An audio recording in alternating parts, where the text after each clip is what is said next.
अपनी कॉपी से पढ़ो. It You is an start agreement reading in what which is credit. it is an agreement in which the lender supply a borrower with money, goods or services in return for the promise of future payment. हाँ, future repayment. Okay. And now, Hare Ram, once again you read what is loan or credit. Once again, read the same answer. Now, what is loan? What do you mean by loan and credit? Answer is that it is an agreement in which the lender supply a borrower with money, goods or services in return for the promise of future repayment. हाँ. Who is lender? बताओ, lender किसको कहते हैं? Ma'am, those who give money to borrower. हाँ, and borrower is the person who takes the money as credit or loan. And what is the agreement? That in future the person has to return the money which he has taken from the lender. ठीक है ना? तो इसको future में repayment, payment का मतलब agreement होता है. ठीक है ना? तो ये हो गया तुम्हारा लोन का डेफिनेशन, लोन या क्रेडिट का डेफिनेशन हो गया. अब देखो, लोन जो होता है ना वो दो सोर्स से मिलता है. Loan can be provided from two sources. One is known as formal source, the other is known as informal source. ठीक है ना? इसको ब्रॉडली पहले समझ लो कि लोन कौन से दो सोर्स से मिलता है. तो फॉर्मल और फॉर्मल और इनफॉर्मल सोर्स. फॉर्मल का मतलब हो गया जैसे बैंक्स, कोऑपरेटिव, जिसमें कि सारे रूल्स सेट हैं, है ना? रूल्स एंड रेगुलेशन उसके एकदम सेट है, वो रजिस्टर्ड ये है, ऑर्गेनाइजेशन है. तो इस तरह से वो फॉर्मल एक तरीका होता है जो गवर्नमेंट के रूल्स एंड रेगुलेशन पे काम करता है. और दूसरा हो गया इनफॉर्मल. तो इनफॉर्मल तरीका क्या हुआ कि जैसे हम किसी अपने रिलेटिव से लोन ले लिए, या किसी मनी लेंडर से लोन ले लिए, किसी ट्रेडर से, या कोई बड़े एग्रीकल्चरिस्ट जो है, कोई फार्मर है, बिग फार्मर, उससे लोन ले लिए. तो किसी दूसरे सोर्स से जब हम लोन लेते हैं तो उसको इनफॉर्मल कहते हैं. तो इनफॉर्मल में ना रेट ऑफ इंटरेस्ट फिक्स नहीं है, वो लोग मनमानी कर सकते हैं. तो इनफॉर्मल में ज्यादा डेंजर है. इनफॉर्मल में डेब्ट ट्रैप में फंसने का ज्यादा डेंजर है, और फॉर्मल बेटर है जो कि हमें बैंक से या कोऑपरेटिव ये सब से मिलता है. तो हम लोग फॉर्मल और इनफॉर्मल के बारे में आज डिटेल में लिख लेंगे, आंसर भी लिख लेंगे. तो ये आंसर लिखने के पहले ना तुम एक छोटा सा ये आंसर लिखो. Name, right a question. Money कितने फॉर्म में होता है ये पहले लिख ले. लिखो, name any 4 modern forms of money. Name any 4 modern forms of money.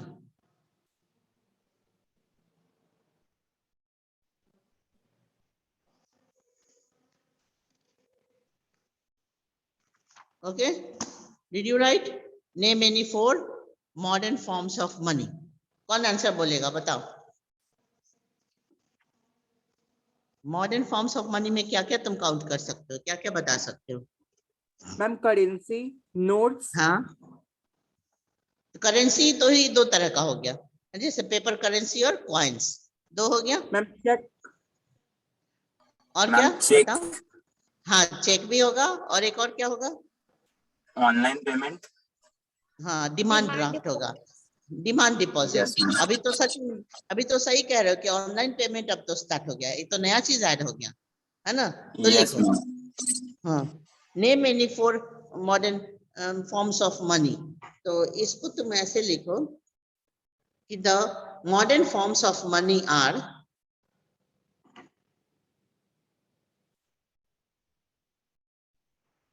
Paper currency. Number 1 paper currency.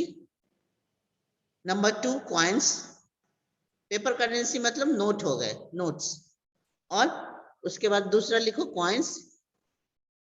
तीसरा डिमांड डिपॉजिट्स. और चौथा लिखो cheques. Demand deposits and cheque. देखो, फॉर्म तो यही 4 ही हुआ, लेकिन पेमेंट का तरीका एक और हो गया. ऑनलाइन पेमेंट हो गया, उसको छोड़ दो, है ना, वो तो मोड ऑफ पेमेंट हो गया. लेकिन मनी का जो फॉर्म है ना वही यही 4 है.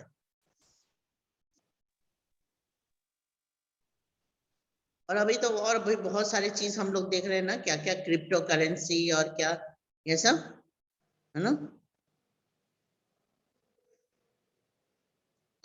तो खैर अभी ये तुम चार लिखो, paper currency, coins, demand deposits, cheques, लिख लिए। Yes ma'am. डिमांड डिपॉजिट के बारे में कल लिखे थे ना, तो उसको जरूर से फिर से पढ़ लेना।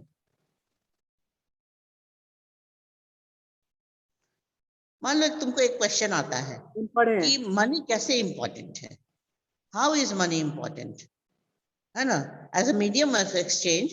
क्योंकि पुराने समय में क्या था, जब मनी का इन्वेंशन नहीं हुआ था, मनी का Barter इंट्रोडक्शन system. नहीं हुआ था, तो बार्टर सिस्टम था। तो बार्टर सिस्टम में बहुत सारे प्रॉब्लम आते थे, है ना। तो मनी में क्या क्या फायदे हैं? Money is important as a medium of exchange. How will you explain? तो मनी से सबसे बड़ा फायदा क्या है कि हम अपनी किसी भी जरूरत को पूरा कर सकते हैं। We can fulfill our any requirement like food, Can I say, house, yes, clothes, medical service, ma'am, can I say education. this, sir? हाँ, ये सारी हम अपनी डिमांड्स पूरी कर सकते हैं। मतलब कोई भी Ma'am, कमोडिटी हो या सर्विस हो, दोनों हम फुलफिल कर सकते हैं। हाँ बोलो। ma'am, money to social city is needed to pursue service like protection, health, entertainment, recreation, and so on. हाँ, Manifestly, a business trade is basis of work economy. तो देखो मनी के लिए ना हाँ। तुम यहाँ मनी का कुछ इंपॉर्टेंस मेंशन करोगे कि मनी कैसे इंपॉर्टेंट है। देखो मनी को तो हम बैंक में स्टोर करके Yes. भी रख सकते हैं, है ना। मनी को हम बैंक में कई सालों तक के लिए भी रख सकते हैं, वो हमारे फ्यूचर के लिए बहुत काम आएगा। लेकिन किसी सामान को तो हम स्टोर नहीं कर सकते हैं, है ना। हमारे पास बहुत, मान लो फूड ग्रेन है किसी फार्मर के पास, तो बहुत सालों तक तो वो स्टोर करके नहीं रख सकता है उसको। तो मनी में क्या है, स्टोर वैल्यू है। तो मनी हमारे सारे कंफर्ट को खरीद सकता है, हमें सारी फैसिलिटी प्रोवाइड कर सकता है, चाहे वो कमोडिटी हो या सर्विसेज, दोनों ही हम अवेल कराते हैं मनी के हेल्प से। और मनी को हम बैंक में डिपॉजिट कर सकते हैं, जिसको हम फ्यूचर में यूज करेंगे। क्योंकि कोई भी अदर जो गुड्स है ना, जैसे ग्रेन है, मिल्क है, वेजिटेबल है, कोई भी कितनी भी चीज हमारे पास रहे, हम उसको स्टोर करके नहीं रख सकते हैं। तो मनी के इंपॉर्टेंस के बारे में यही सब लिखोगे, ठीक है ना।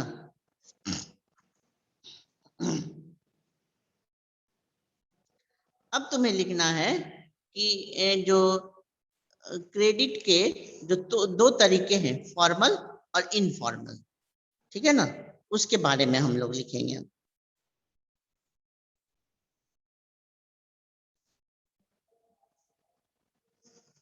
तो सबसे पहले एक क्वेश्चन लिखो।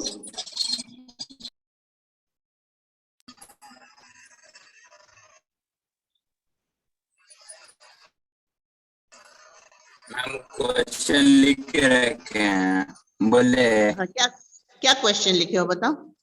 मैम आंसर भी लिख रखे हैं। कौन सा बोलो, कौन से क्वेश्चन का? What is the what what is formal and categories informal sector for of the loan? What is अच्छा, formal very and good. informal sector of loan? Ma'am हाँ आंसर बोले, loans हाँ बोलो। taken from bank, अरे राम तुम loans बोलो, किसी मुकुल का मैम आवाज लिंगरिंग हो रहा है। मुकुल loans तुम्हारा आवाज taken ना कंप्यूटर से वो गड़बड़ हो जा रहा है। तो हरे loans राम को taken. पढ़ने दो, पढ़ो। What is formal and informal sector of loan? Answer: hmm, loans taken from banks or cooperatives are called formal sector of loans, or loans taken from money lenders, traders, relatives, and friends are known as informal loans. हाँ तो एक minute तुम रुक जाओ यहाँ पे, बाकी जो बच्चे नहीं लिखे हैं ना उसको लिख लो, ठीक है। There are two types of loans, formal credits and informal credits, formal sector credit and informal sector credit। Credit के लिए ही दूसरा वर्ड है लोन। हाँ अब एक्सप्लेन करो फिर से ये हरे Ram. what is the informal sector of loan? Ma'am, the loan taken from money lenders, traders, relatives, and friends are known as informal sector of loan. हाँ ठीक है, तो ये बच्चे तुम लोग लिख लो या समझ लो इसको कि the money taken from money lenders, traders और एनी बिग फार्मर्स और रिलेटिव्स और friends is known as informal sector loan. ठीक है ना, जो हम अपने मन से अपने जिसको जानते हैं उससे ले लिए लोन, तो उसको हम इनफॉर्मल सेक्टर ऑफ लोन कहते हैं। यहाँ रेट ऑफ इंटरेस्ट फिक्स नहीं होता है, ठीक है ना। और फॉर्मल सेक्टर में कौन आएगा बताओ? If the loan is taken from banks or cooperatives, it is known as formal sector of loan, where the rate of interest and all rules and regulations are fixed. क्या लिखोगे बताओ? What is formal sector of loan? Ma'am, can I say? Yes. Banks and cooperative society fall under the formal sector. One can obtain loans from bank. हाँ एक minute ma'am. ठीक है। और cooperative societies, the Reserve Bank of India supervises the functioning of formal sources of loans. हाँ ठीक है, अब reserve Bank of India क्या है? Documentation and Ma'am, the Reserve Bank of India supervises the function of formal sources of loans. हाँ ठीक है। Ma'am, can I? हाँ बोलो। Which bank is known as Reserve Bank of India? Bracket में RBI. The apex bank of India is known as Reserve Bank of India. It supervises and monitors the functioning of the bank. It also supervises the formal source of loan.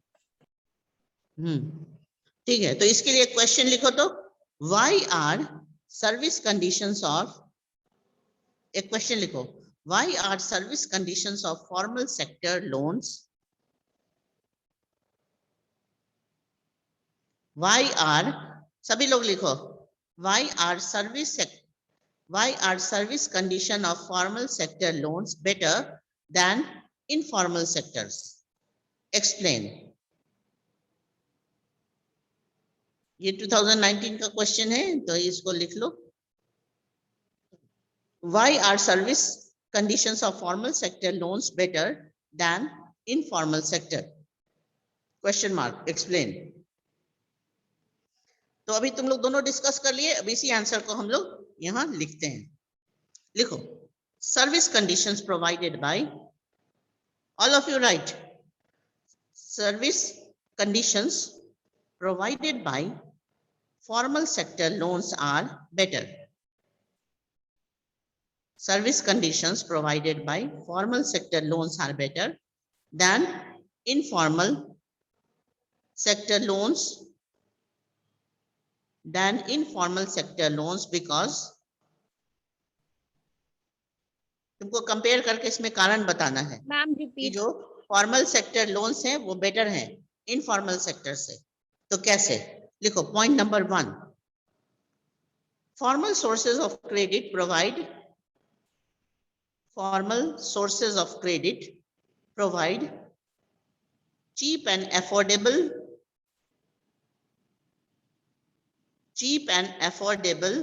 credit without any undue exploitation.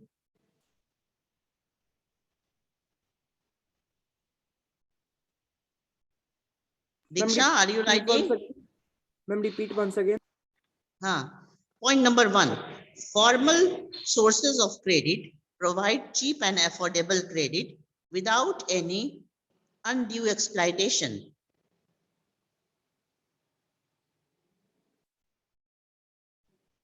Diksha or Jyoti, you can repeat the first point.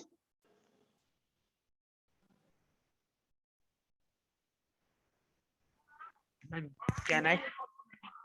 Yes. Can I? Ma'am, formal source of credit cheap and affordable without any undue Exploitation. हाँ, provide हाँ, इसको फिर से सुन लो। Formal sources of credit provide cheap and affordable credit without any undue exploitation. मतलब कोई exploitation नहीं करता है बैंक, जो है ना, बैंक या कोऑपरेटिव, वो कोई अनड्यू एक्सप्लॉयटेशन ये सब नहीं करता है अपने कस्टमर का। और रेट ऑफ इंटरेस्ट भी उसका फिक्स रहता है। दूसरा लिखो, point number 2, people in rural areas take credit from money lenders. People in rural areas take credit from money lenders and traders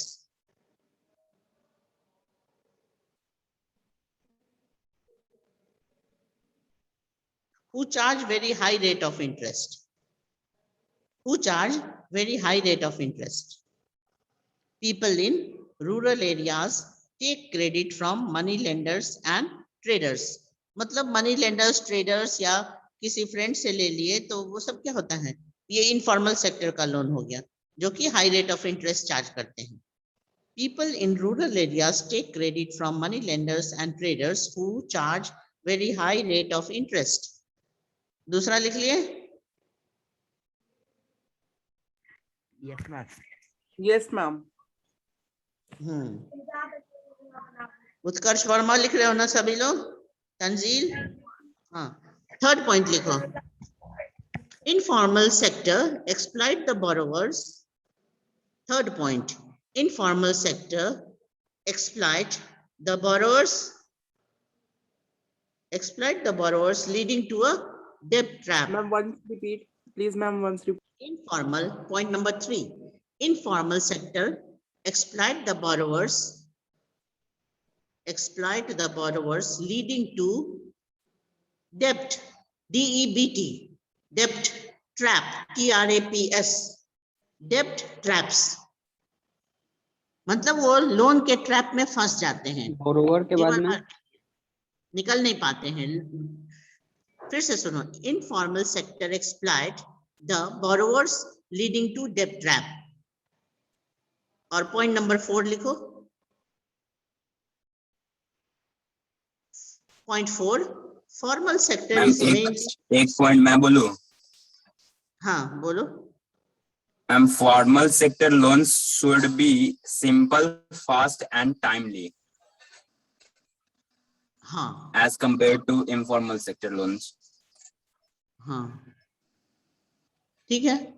हाँ, तो जो फॉर्मल सेक्टर में जो सुविधाएं हैं ना, वो सब लिख सकते हो तुम। चलो लास्ट पॉइंट लिखो, formal sector is mainly supervised by, क्योंकि रिजर्व बैंक सुपरवाइज करता है इसलिए ये सारी चीजें हैं। तो formal sector is mainly supervised by Reserve Bank of India. So every clause, formal sector is mainly supervised by Reserve Bank of India, full stop. So every clause is in written and clear. So every clause is in written and clear.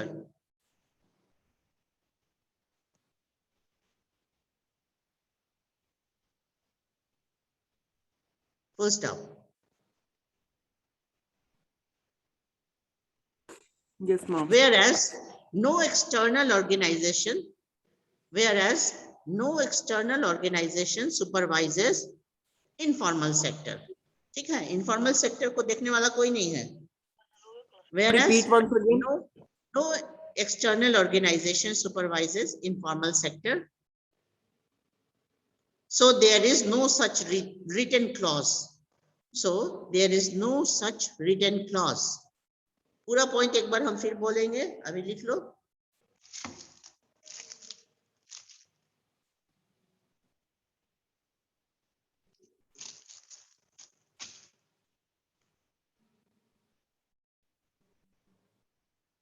Ma'am whereas के बाद एक बार फिर से बोल दीजिएगा ना। हाँ, फिर से फोर्थ पॉइंट फिर से देखो, formal sector is mainly supervised by Reserve Bank of India. So every clause is in writing and clear, whereas no external organization supervises informal sector. So there is no such written clause. No external organization supervises informal sector. So there is no such written clause.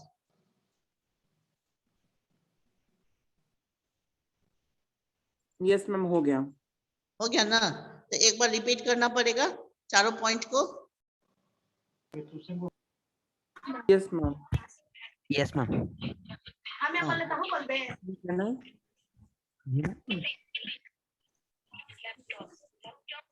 Ma'am, can I? Reading करो. इस answer का पूरा reading कर दो शुरू से. Why are service condition of formal sector of loan better than informal sector? Explain. Services condition provided by formal sector loan better than informal sector loan because formal sources of credit provide cheap and affordable credit without any undue exploitation. Money in rural areas taken. Money in rural areas People in rural areas. taken credit from money lenders and traders who charge very high rate of interest. Informal sector exploit the borrowers, leading to debt traps. Formal sector mainly supervises by Reserve Bank of India (RBI), so every clause is written and clear. Whereas no external organization supervises in a formal sector, so there is no such written clause. हाँ, तो देखो मुकुल एक point बता रहा था ना कि जो फॉर्मल सेक्टर है वो लोन वहां से फास्ट मिलता है, वहां जल्दी काम होता है. तो ये सब क्यों होता है? क्योंकि वो रिजर्व बैंक उसको मॉनिटर कर रहा है. लेकिन जो इनफॉर्मल सेक्टर है, जो हम मनी लेंडर से ले लेते हैं, किसी ट्रेडर से लेते हैं, उसको तो कोई मॉनिटर नहीं कर रहा है, उसके ऊपर कोई देखने वाला नहीं है, तो वो लोग मनमानी करते हैं और इस तरह से पुअर फार्मर्स बहुत डेब्ट ट्रैप में फंस जाते हैं, है ना? तो ये तुम्हारा हो गया कि दोनों में तुम कंपेयर कर लिए कि फॉर्मल सेक्टर और इनफॉर्मल सेक्टर लोन में कंपैरिजन हो गया, है ना, कि कौन बढ़िया है. तो कौन सा बढ़िया है बताओ, कौन बेटर है? Ma'am formal sector loans better. Formal sector loans, ma'am. वो बेटर होगा, ठीक है ना, क्योंकि वो बैंक और कोऑपरेटिव से मिल रहा है और उसको रिजर्व बैंक मॉनिटर कर रहा है. उसमें सारा क्लॉज लिखा हुआ है ना, सारे रूल्स एंड रेगुलेशन फिक्स्ड हैं, रेट ऑफ इंटरेस्ट भी फिक्स्ड है, इसलिए, ठीक है ना. तो कुछ ऐसा ही है. हाँ, अगर तुमको इस तरह का क्वेश्चन आएगा कि explain any 3 reasons for the banks and cooperative societies to increase their lending facility in rural areas. Rural areas में बैंक को अपना क्रेडिट बढ़ाना चाहिए. क्यों? क्योंकि रूरल एरियाज में क्या है कि लोग बहुत पुअर हैं, पॉवर्टी के कारण वो इकोनॉमिकली राइज नहीं कर पाते हैं, है ना. तो उनको अगर लोन मिलता है तो वो अच्छे से अपनी खेती का काम या जो भी और भी काम है वो कर सकते हैं, ठीक है ना, बेनिफिट गेन कर सकते हैं, उनका लाइफ इम्प्रूव कर सकता है, स्टैंडर्ड ऑफ लिविंग इम्प्रूव कर सकता है, और भी कई सारी बातें हैं. तो अगर बैंक का तुमको फायदा लिखना पड़ेगा तो तुम ये सब लिख सकते हो कि people in rural areas take credit from money lenders and traders who charge very high rate of interest. So people will be saved from this high rate of interest if the banks and cooperatives are giving more credits. ठीक है ना. तो पहली बात तो यही होगी कि अगर बैंक और कोऑपरेटिव रूरल एरियाज में ज्यादा लोन देने लगे तो वो लोगों के लिए बहुत ही फायदेमंद होगा. लोग डेब्ट ट्रैप में फंसने से बचेंगे, मनी लेंडर से पैसा लेने से बचेंगे लोग, है ना. Because rural people are exploited by unfair means, thus leading them to debt traps. To reduce the dependence of informal sector in rural areas, there is a need for setting up more banks. ठीक है. तो ये सारी बातें तुम अपने words में अपने समझ से लिखना, है ना, क्योंकि ये सारा रीजनिंग तुम दे सकते हो, है ना. Formal sources of credit provide cheap and affordable credit in rural areas without any undue exploitation. देखो सारी वही बातें हैं, मिला जुला के तुमको यही सारे पॉइंट निकाल के लिखने हैं. The formal sources will serve as a building block for rural household. This will help the people to start up their small business or trade in certain goods. ठीक है. तो अगर इकोनॉमिकली डेवलप करना है रूरल एरियाज को, तो वहां bank और कोऑपरेटिव से लोन की फैसिलिटी बहुत बढ़ानी चाहिए, है ना। और लोग मनी लेंडर से लोन लेने से बचे, तो सबका कुछ स्टार्टअप तैयार हो जाएगा, बिजनेस में, ट्रेड में, किसी चीज में भी, एग्रीकल्चर में हेल्प मिलेगा। तो इस तरह से लोगों का स्टैंडर्ड ऑफ लिविंग बढ़ेगी, लोगों की पॉवर्टी दूर हो जाएगी, है ना, पॉवर्टी भी दूर हो जाएगी।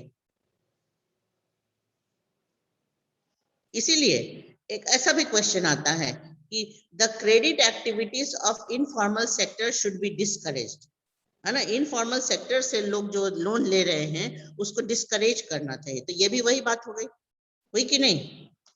तो इनफॉर्मल सेक्टर से लोन लेना जो गांव में प्रचलित है उसको डिस्करेज करना चाहिए। क्यों?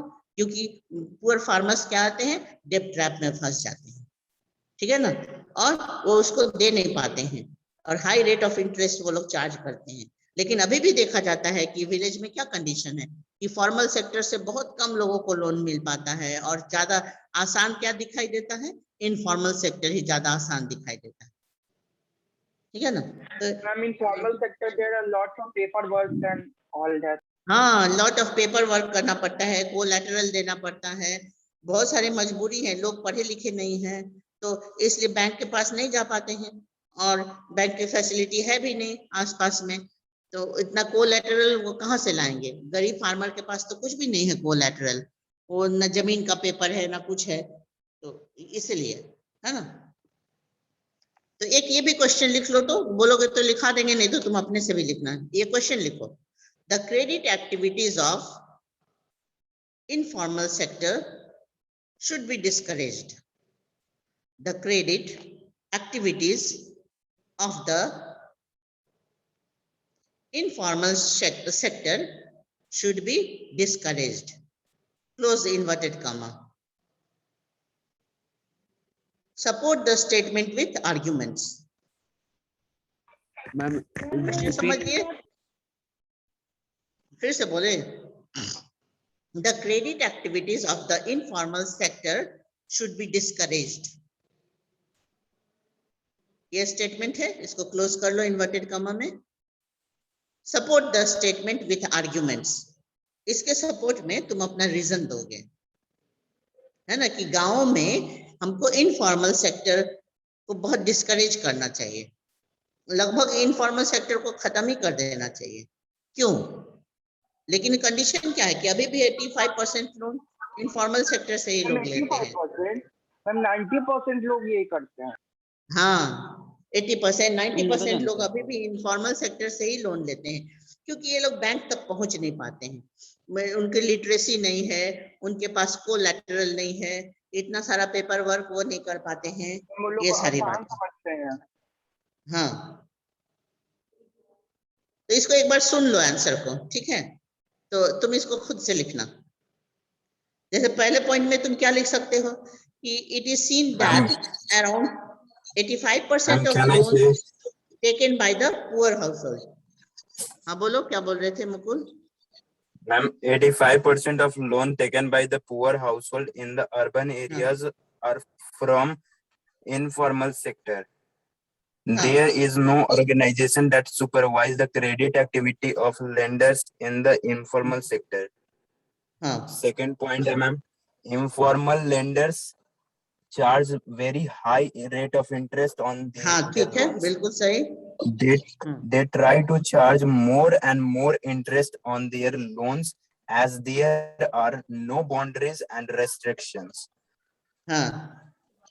Higher cost of borrowing means a larger part of the earning of the borrower is used to repay the loan.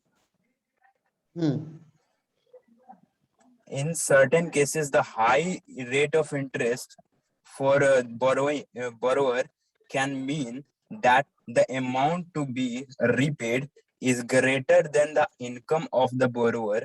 This could lead to increase in the debt and debt trap.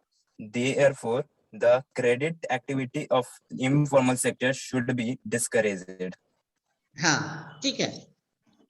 देखो, थोड़ा थोड़ा सबका words अलग अलग हो सकता है, लेकिन पॉइंट तो सब यही है, सेम है, है ना।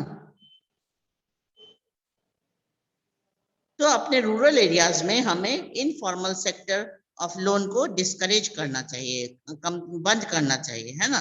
और किसको बढ़ावा मिलना चाहिए? फॉर्मल सेक्टर को बढ़ावा फॉर्मल मिलना सेक्टर चाहिए। को। फॉर्मल हाँ। Sector of loan. Formal sector में बैंक है, कोऑपरेटिव्स है, उसके लोन को बढ़ावा मिलना चाहिए। लेकिन अभी तक ये कंडीशन इम्प्रूव नहीं हुआ है। अभी भी 85% लोग इनफॉर्मल से ही लोन ले रहे हैं, जिसको कोई देखरेख करने वाला नहीं है। बैंक से लोन लेंगे तो उसको आरबीआई मॉनिटर कर रहा है, लेकिन इनको जो प्राइवेट पार्टी से हम लोन ले रहे हैं वो उसको कोई मॉनिटर करने वाला नहीं है। इसलिए वो अनड्यू एक्सप्लॉयटेशन करते रहते हैं। उनका रेट ऑफ इंटरेस्ट भी हाई है, ये भी एक सबसे बड़ा माइनस पॉइंट है। ठीक है। और कभी कभी तो इतना हायर रेट ऑफ इंटरेस्ट रहता है कि वो मेन अमाउंट से इंटरेस्ट ही ज्यादा हो जाता है, और इस तरह से बोरोवर जो है डेब्ट ट्रैप में फंस जाते हैं। मैम उन लोग को सिटी का मतलब जो प्लेस रहता है वो छोड़ना पड़ता है। हाँ, और ये सब अगर जब तक होते रहेगा ना देश में, तब तक इकोनॉमिक डेवलपमेंट नहीं हो सकता है। जब फार्मर पॉवर्टी में रहेंगे तो हमारा इकोनॉमिक डेवलपमेंट फास्ट नहीं हो सकता है। तो कंट्री को अगर इकोनॉमिकली बहुत फास्ट डेवलप करना है तो ये सारा सिस्टम जो इनफॉर्मल सेक्टर का है वो बदलना चाहिए, है ना। अब देखो एक और चीज तुम्हारे बुक में डिस्क्राइब किया हुआ है, सेल्फ हेल्प ग्रुप, है ना। सेल्फ हेल्प ग्रुप के लिए नाम से ही क्लियर है, ऐसा ग्रुप एक फॉर्म करते हैं विलेजर्स आपस में मिलकर, जिसको हम क्या नाम देते हैं? Self help group. तो ये खास करके ना फीमेल मेंबर्स मिल करके चलाती हैं, गांव की कुछ महिलाएं मिल करके इसको चलाती हैं। जैसे बैंक एक अलग बड़ी संस्था है, वैसे ही छोटे लेवल पे गांव के अंदर एक सेल्फ हेल्प ग्रुप बना लेते हैं यहाँ के मेंबर्स मिल करके। तो उसमें क्या करते हैं कि गांव की 15-20 वीमेन मिल करके आपस में एक अमाउंट फिक्स कर लेती हैं कि हम 25 रुपए या 100 रुपया मंथली जमा करेंगे, और ऐसे जमा करते करते ना इनके पास एक अच्छा अमाउंट जमा हो जाता है।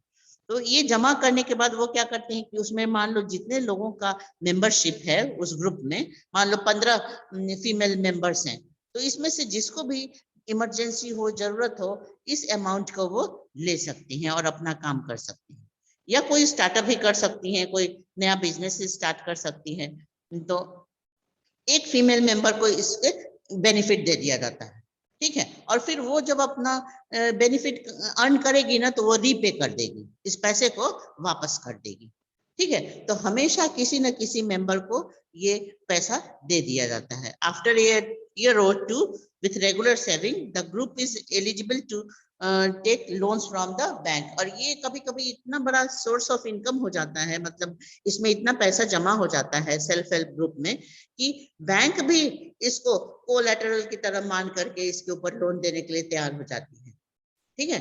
तो ये जो विमेन है ना विलेज की, इनका ये एक बहुत अच्छा स्टेप होता है कि गांव की कुछ 15-20 महिलाएं, 50 महिलाएं मिल करके अपना सेल्फ हेल्प ग्रुप स्टार्ट कर लेती हैं, और ये अमाउंट फिक्स कर लेगी, उनको जो भी सहूलियत होगा कि हम 25 रुपए महीना देंगे कि 50 कि 100 रुपए महीना, और सब सारे मेंबर्स मिलकर उसमें पैसा जमा करते रहेंगे। तो 1-2 साल के बाद ना वो एक अच्छा खासा अमाउंट जमा हो जाता है। तो उसके एक एक मेंबर टर्न वाइज एक मेंबर उससे उसका पैसा ले करके अपना कुछ काम स्टार्ट कर लेते हैं, और उससे जो बेनिफिट होता है तो वो उसको रीपे भी कर देते हैं।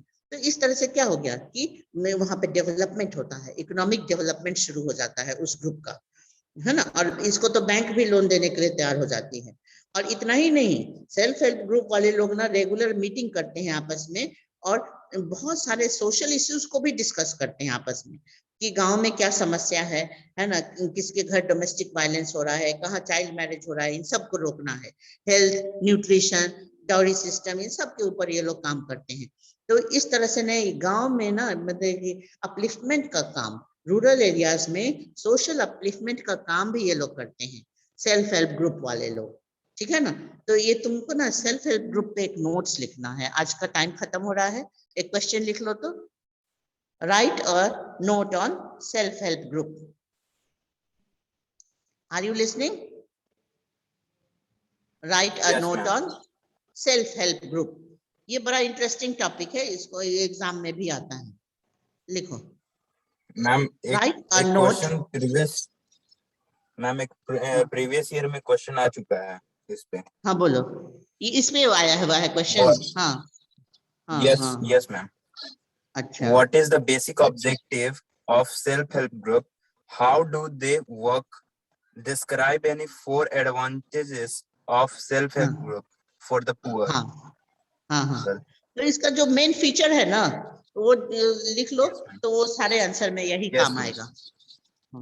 Yes, एक ma'am. नोट बना लो और इसके ऊपर जो भी क्वेश्चन आएगा ना उसी से तुम्हारा काम चल जाएगा। Yes, Write ma'am. the main features of self-help group, yeah? Write a short note on self-help group. Write a note on self-help group or explain the features of self-help group.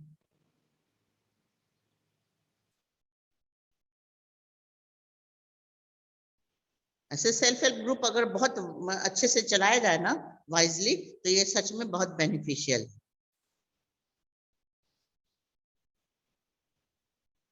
ठीक है, तो आज के लिए इतना ही रहेगा। Okay, ma'am. Self help group तक कर लो और तुम्हारा मैक्सिमम क्वेश्चन तो कंप्लीट हो चुका है इस लेसन का। अब पूरे लेसन को बढ़िया Yes, से ma'am. ना रीडिंग करना होगा। इसमें कुछ स्टोरीज भी दिए हुए हैं समझाने के लिए। अभी हम लोग का रीडिंग Yes, बाकी ma'am. है। हाँ, और Yes, एक